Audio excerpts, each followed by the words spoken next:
Welcome to the deep dive. We sift through the noise so you don't have to. That's the goal. So today we're digging into something pretty fundamental, actually, how we talk about our hobbies. Mm-hmm. Mm-hmm.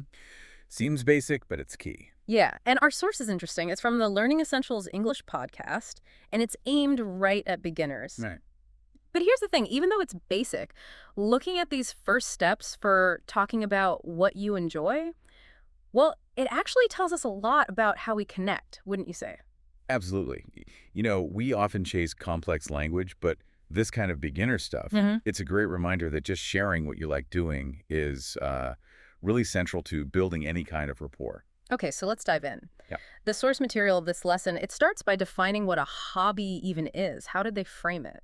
Well, it's pretty straightforward. Essentially, it's described as something you do regularly, something you enjoy, and it's specifically outside of your work or, study life. Right, so not obligations. It's the pleasure stuff, the things we choose. Exactly. The things that become a regular part of our free time because we like them. Okay. And what sorts of hobbies did this lesson use as examples? What kind of fun stuff are we talking about?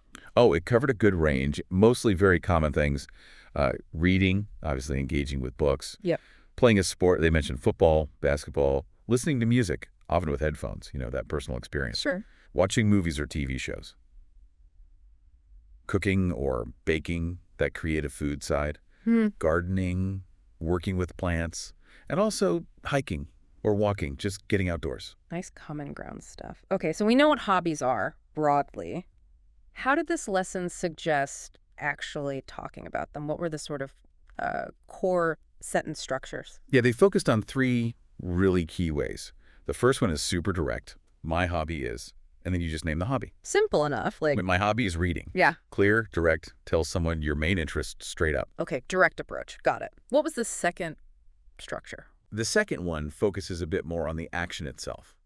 It uses I like to, followed by the verb. Ah, okay. So instead of my hobby is reading, it's I like to read, or I like to cook, I like to play football.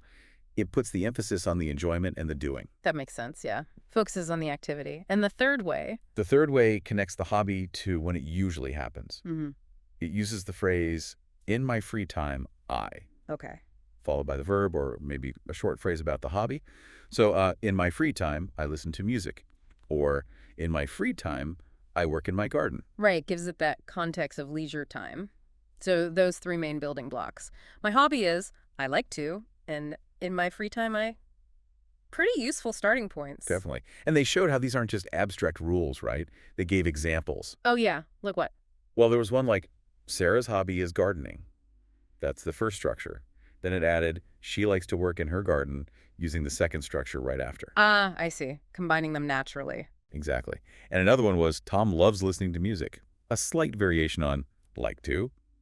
Then, in his free time, he listens to music every day, using that third structure. So it shows how you can use these simple patterns to share clear info. Precisely. And didn't it also touch on like a basic conversation using this, a little back and forth? It did, yeah. A very simple exchange. Person A asks what person B does in their free time. Okay. Person B answers using one of these structures, maybe, I really like playing football. And then crucially asks back, how about you? Right, the reciprocity. Yeah. And person A might reply with, my hobby is watching movies. It's basic, but it's the absolute foundation of sharing interest to connect, isn't it? It really is. It's almost easy to forget how powerful just saying I like to do X or my hobby is Y can be for just starting something, finding that bit of common ground. That's the fascinating part, I think. Even at this very fundamental level of language, you see that drive. The human need to connect over shared passions. It's not about fancy words initially. No, not at all. It's just about expressing, however simply, this is something that brings me joy. It really makes you pause and think, doesn't it? How many friendships, how many connections maybe started with something just that simple? Discovering a shared hobby through these basic phrases. Absolutely. It's the first step. So maybe the takeaway here is that these simple structures, this basic vocabulary, it's more than just language practice. It's a tool for connection. For sure. And maybe that leads to a question for you listening right now. How could leaning into even these really basic ways of talking about your interests actually, maybe surprisingly, open up new connections Yeah. New shared experiences. in all sorts of situations, Yeah. maybe even beyond just learning a language. Sometimes, the simplest forms of expression are the ones that bridge the biggest gaps. Something to think about.